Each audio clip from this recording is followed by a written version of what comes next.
Welcome back, Pokemon Trainers. Professor Chaz here, the lab coat's on back order, and it's time for this week's news update video thingy. Now, the first thing I'm going to mention, I do have a pack opening this week. Just a single booster pack this week. It's going to be Phantom Forces, and as always, when I open this near the end of the video, the Pokemon TCG online code card will go out to one lucky viewer who participates in the question of the day, which I'll give you once I open up this near the end of the video, so look forward to that. Now, from the Mythical Pokemon Collection Mew box that I opened last week, I can confirm my suspicions that the one code card that came in that entire box actually does unlock everything you get in that.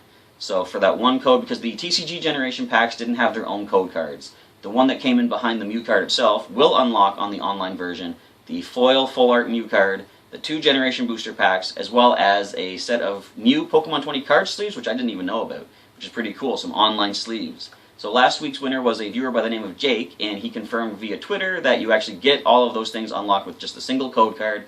So if you're going to pick up any of these generation collections throughout the year, look forward to unlocking a whole bunch of stuff online with just a single code card. Now, onto the more newsworthy mentions here. First of all, in Pokemon Shuffle, because I actually did go in there today and check the news updates, and there's a few stages ending tomorrow, but I'm going to mention a couple stages that are actually lasting an additional week. They're going to end on March 15th. So Darkrai and Kabutops are in the special stage right now. Of course, there'll probably be something else coming up before the next news update, but as of right now, Darkrai is available as an Escalation Battle in which you battle Darkrai as normal, and every time you defeat Darkrai, the level of the stage increases by 1. And the higher the level, the easier Darkrai is to catch. And along the way, by hitting certain level marks, you're going to be able to get some special items, such as like some coins, some hearts, item power-ups in the game. So until the 15th, you have some time to start getting some more items and getting some extra coins and possibly adding Darkrai to your collection. And I've actually caught Darkrai, which is pretty cool. I think I have. Pretty sure I already caught it. Anyway, in a timed battle up until March 15th, you can actually battle Kabutops as well. And I think it's classified as a rock type because in the video game it's rock water. But in Shuffle, of course, Pokemon have just one type. So I think it's rock type. Choose a team of Pokemon good against rocks, such as grass, water, ground, steel, fighting. Rock has a lot of weaknesses. Anyway, bring a whole bunch of Pokemon, and you have a limited time to defeat Kabutops and try to add that to your collection as well. Now, in the video game aspect of news, there's quite a few things to mention. First thing I'm going to mention is, well, this is not just video game, it's also a card game, but the Pokemon 20 celebration continues in March with Celebi, and then Celebi is the headliner, the star of the March giveaways. So first things, you're going to be able to go and get the Mythical Pokemon Collection Celebi box, which is available. And much like the Mew box I opened last week, it does come with the Celebi full art foil card and 2 generation packs and the code card that will unlock all that online, as well as, I will assume, some online card sleeves featuring Celebi and the nice little 20 logo. So you can pick those up. Also at Toys R Us, as an exclusive, you can get a special little collection pack of Celebi goodies. You get a, I think it's a 2-inch Celebi figure, which maybe that's 2 inches right there.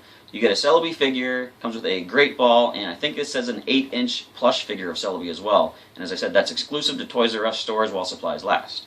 And you can also check out the Pokemon Forever on Pokemon TV. That's the 4th movie that came out featuring, we're going to say, Dark Celebi, spoilers. But it's the Celebi movie, and I'm pretty sure Suicune has a part in it. I've never actually seen that one. I think I've only seen, for sure, in their entirety, the first 3 movies. I've seen some clips here and there of the other ones, but I really should go back and check them all out. When I sort of...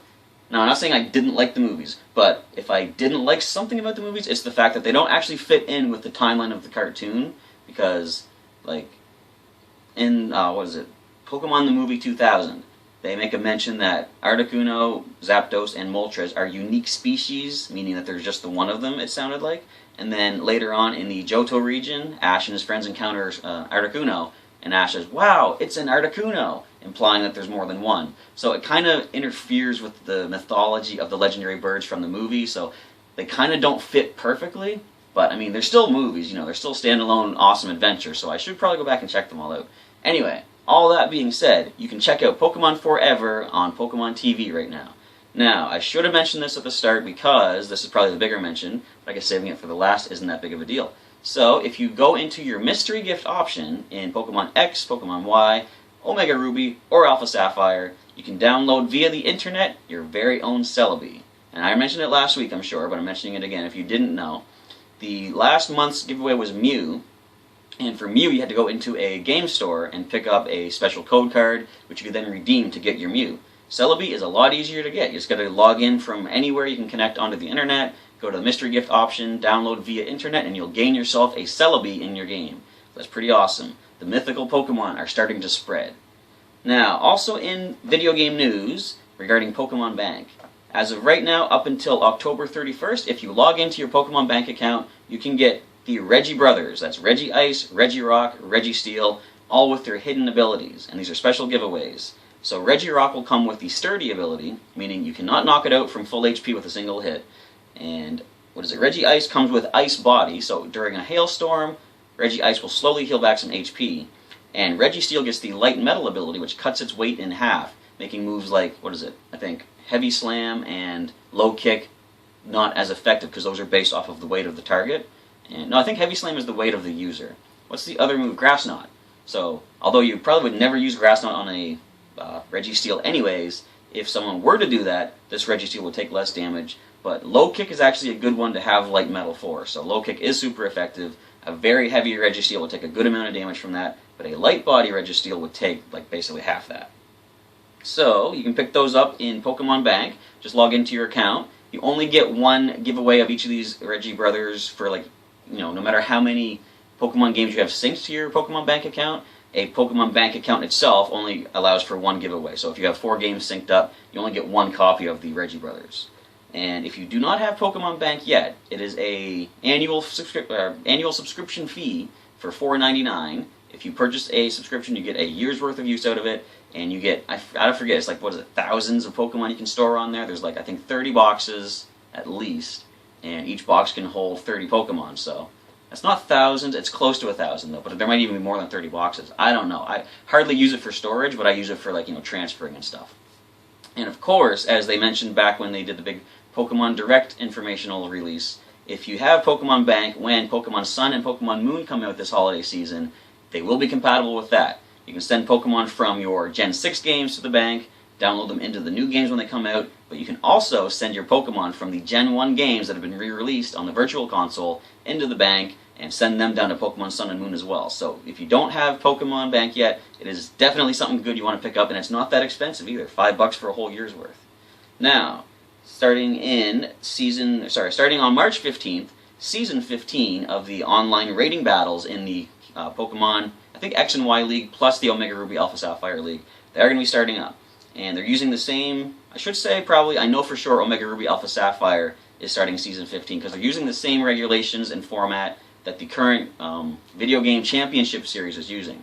And what this is, I've mentioned a few times in the past, basically you need to have Pokemon that have been caught or bred in Gen 6. So they need the Blue Pentagon, which is kind of unfortunate for me, as I've said before, because my older Pokemon from previous generations can't be used. But anyway, if you have a team of Pokemon from the current generation, you can enter this, and the current format allows for up to 2 legendary Pokemon to be included on your team. Not including things like Mew and Jirachi and Celebi, like the mythical ones, but Mewtwo, Lugia, Ho-Oh, and Groudon, Kyogre, Rayquaza, Dialga, Palkia, Giratina, Gen 5, Zekrom, Reshiram, and Kyurem, and Xerneas, and Yveltal. You can have up to 2 of any of those Pokemon on your team, along with 4 others. So that actually, if you're going to use, say, like a Primal Kyogre, Primal Groudon, that allows you to have a Mega on the team as well, which is pretty cool. So, that is Season 15, starting on March 15th. So if you don't have a team assembled yet, get that ready and put it together and see if you can get some battles going on. But in addition to that, starting the sign-ups are on March 17th, the 2016 International Challenge for March is also starting up. Now, it's going to use the exact same format I just mentioned. You're going to be able to use some legendaries on your team, double battles, they're going to be caught in the current generation. And the sign-up period, which is limited to the first 50,000 participants, begins on Thursday, March 17th, and continues until Thursday, March 24th. So you have a week to register your team, and the competition itself begins March 25th on a Friday, up until Sunday the 27th. And I checked the time, it goes till the end of the day on the 27th. I mentioned before in the Kanto Classic that I kind of ran out of time without expecting the end time to be what it was. But anyways, you have basically a full weekend, 3 days worth to get your battles in, and just by participating in a single battle, you do earn 2,000 Pokémiles for your Pokemon game, so you can actually get some new items and things that you might not otherwise already have. So look forward to doing that if you're interested in those battles. And also on Pokemon.com, if you're interested in things like the World Championship Series or just other Play Pokemon Premier events, they do have the information of the U.S. Winter Regionals for top teams and top decks that have been used in the, I forget where it was held, but the Winter Regionals have been concluded, and they've looked at the top teams, top decks. They got some information on there. You can see what Pokemon are most used, which ones are most successful, so you can possibly put some thoughts together for a team you want to put together for one of these online competitions, perhaps. Now, Pokken Tournament is in the news as well. It's actually going to be at CEO 2016, and I'm not familiar with what CEO is because I mentioned before, I'm not that into the fighting game scene.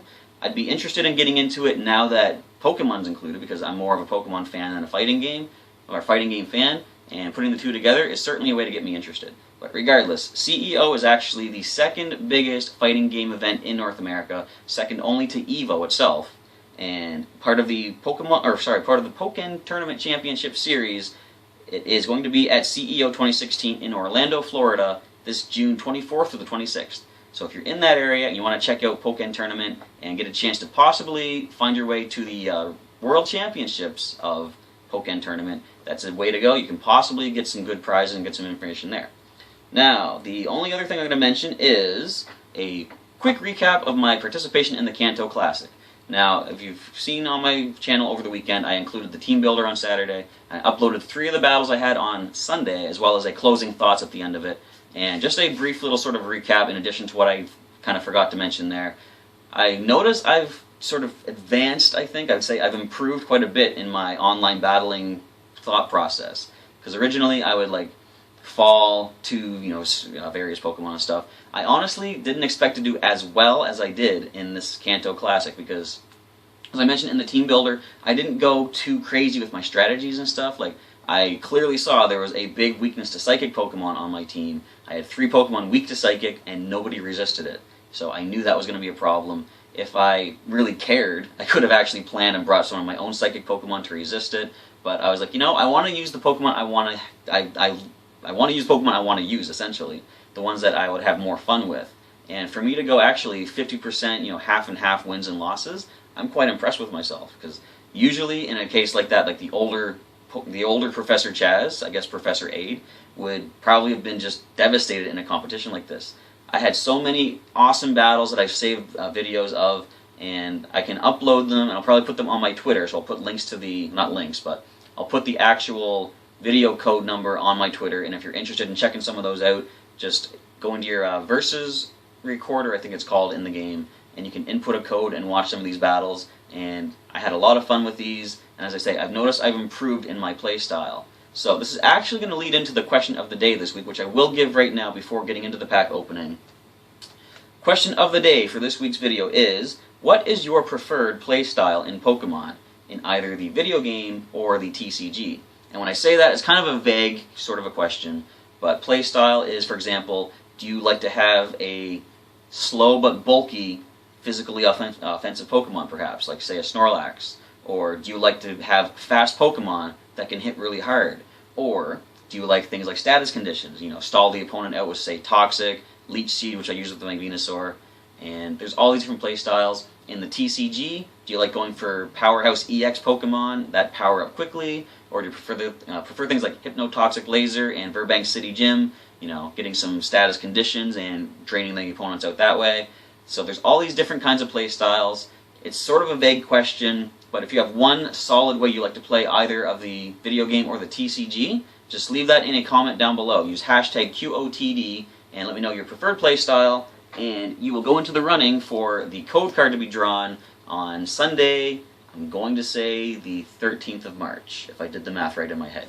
So this will open up in just a moment, but I'm going to answer my own question of the day, which I sometimes forget to do. And originally, I'll say what my playstyle used to be and then what I sort of have seen myself evolve into. So back in the day, in say Gen 4, maybe going into Gen 5, my preferred playstyle was to teach my Pokemon moves that were super effective against their weaknesses. Let's take Sheldon the Blastoise, for example. Originally, I never really had a water move on him. I had Avalanche, and he had Earthquake for quite a while there too. And the reason was, I didn't think team-based. I thought individual Pokemon.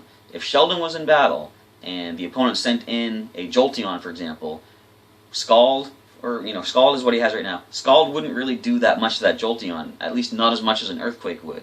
And Scald wouldn't do anything to a Grass type that comes in against Sheldon, however Avalanche would. So that was my thought process. I didn't even consider the concept of Stab. Like, I knew it was a thing, but I thought Stab water attacks are not going to help him with his weaknesses, so I would go for moves that were super effective against his weaknesses. Of course, I've evolved now to the point where I see more of a team-based thought in my head, where if I have Sheldon out and they send in an say an Exeggutor, for example, I'm not leaving Sheldon in on that thing, because he's going to take a lot more damage than he needs to. So I'm going to switch him out and send in perhaps Blaze the Charizard, who can resist the Grass move. So my playstyle has evolved to that point. It's more team-based now, but it's also more technical. And I'll mention the TCG in a moment, but as far as video game goes, I've become a lot more technical, and you'll probably see in the playstyle of the videos over the weekend. If Sheldon had his Earthquake attack, he wouldn't have been as useful to the team as he was with the Bulldoze. And the reason is Bulldoze doesn't have as much power as Earthquake, but it lowers the speed of the Pokemon that it hits. And that helps my team out, because if, say, my Charizard was outsped by an Alakazam, and we managed to bulldoze the Alakazam, then Blaze could actually outspeed on the next turn and get a good Shadow Claw off, which actually happened in one of the battles too, which was pretty cool. So, I've seen my playstyle evolve to more of a technical sort of thought process. Another example is Machamp. I went into a battle against somebody who had a pretty decent Chansey, and I brought Machamp in. Now, of course, if I went for something like Cross Chop or Brick Break or something like that, I would have completely defeated that Chansey for sure. But knowing that they wouldn't leave their Chansey in on a Machamp, I went for the low sweep attack, which actually isn't as powerful. It's still pretty powerful, but it will always lower speed. And I guess that's another thought process I have as far as my preferred playstyle. Speed control. Slow the opponent down with some speed-lowering moves, or things like Thunder Wave perhaps, and then you have a little bit more control over the battlefield. Now, I would like to evolve my playstyle to include also like priority things such as Ice Shard and Aqua Jet, because those are really useful in a pinch if the opponent is outspeeding you, but they're almost knocked out. You can get a quick knockout with one of those quick attack kind of moves. So it's really fun to sort of see yourself evolve, and I used to think battles were boring when when both players would just switch back and forth into this Pokemon and that Pokemon. But having played enough of the online battles right now and recording videos for the channel, I now see the legitimate strategy behind all that switching. You want to get yourself into a decent position that when the opponent is fighting back against you, you have the upper hand at all times possible. So I've definitely seen myself evolve into getting into speed control as a preferred style, and just thinking more team-based. As far as the TCG goes, my preferred play style is kooky crazy strategy, as you've probably seen in some of the videos. One of my favorite decks right now that I've assembled, if you haven't seen the video yet, I recommend you check it out. It is the Golduck Break deck featuring Parasect from Breakthrough and Ho-Oh EX. Now, my preferred playstyle is also not to use EXs, but since Ho-Oh EX is kind of difficult to get powered up, I figured that's a decent enough drawback to that particular EX that makes me feel okay using it.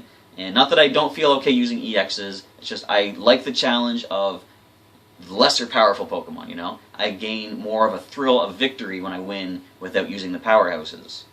That being said, Ho-Oh EX is a decent powerhouse, but it does take a long time to power up. My favorite kind of a strategy in the TCG is think of something that the opponent may never expect and make good use of Pokemon that otherwise have very little use. For example, Parasect. Now, Parasect is cool, but it's only got 100 HP, and at the most, its attack can do 60 damage on a coin flip of heads. So Parasect itself is not to be able to get any knockouts, or at least not very many, but the first attack that it uses, Colorful Spores, is a perfect setup move for the team. It gets 3 basic energy of different types out of the deck onto 3 of your Pokemon, and I combine that with the Golduck Break to maneuver the energy around and put it all to the Ho-Oh EX. Suddenly that thing is powered up in about 2 or 3 turns faster than it normally would take to power up. So anyway, I like the crazy strategies and just thinking outside the box and doing the best work that I can without using EX Pokemon. Another quick example is Gengar Greninja. Greninja's ability from the base set lets you discard water energy from hand to put 3 damage counters on any Pokemon on the opponent's side of the field. Gengar can knock out any Pokemon that has 3 damage counters. Things like Hard Charm, Bench Barrier, that doesn't block the placement of damage counters. And using Alexandre as well is a perfect way to bring up an EX Pokemon on the opposing side of the field, throw a Water Shuriken at it, Gengar can one-shot knock it out no matter what Pokemon it is, even the dreaded Wailord EX with 250 HP. So those are my preferred playstyles. Again, just leave your response in the trivia question of the day in a comment down below. What is your preferred playstyle of Pokemon, either in the video game or the TCG, and use hashtag QOTD to go into the running for the code card, which I'm about to pull out of this Phantom Forces booster pack. I'm going to open up right now. Let's begin. So let's pop open this Phantom Forces pack and see what I get. But before I do, I actually wanted to mention, last week I had said that as soon as I hit 1,000 subscribers on the channel, what I would like to do is pick up a special collection box and pick a second one up and mail it out to one lucky viewer who responds to the question of the day.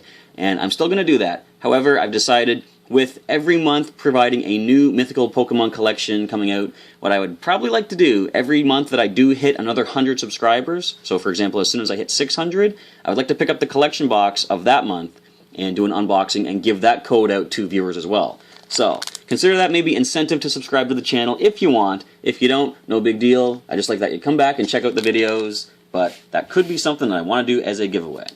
So, let's open up this pack right here and grab the code card. First of all, make sure it's not facing the wrong way, which it sometimes is, but it's not. So this is going to go aside until, as I say, I think it's March 13th. This Sunday? Yeah. I'm going to say that. Anyway, if it's not, whatever this Sunday happens to be, that's when I will choose a person who has responded to the question of the day using the hashtag QOTD in their comment, and one lucky person will get this code card. So, let's check out what I get out of the physical pack of cards from Phantom Forces. Starting off, we have a Finneon, a Litleo, a Goomy, Focus Goomy, there we go, a Muna or Munna. Now, I don't know how you pronounce this. I used to think it was Muna, but I've heard so many people call it Munna. If it is Munna, that really makes my Musharna's nickname of Sailor make no sense.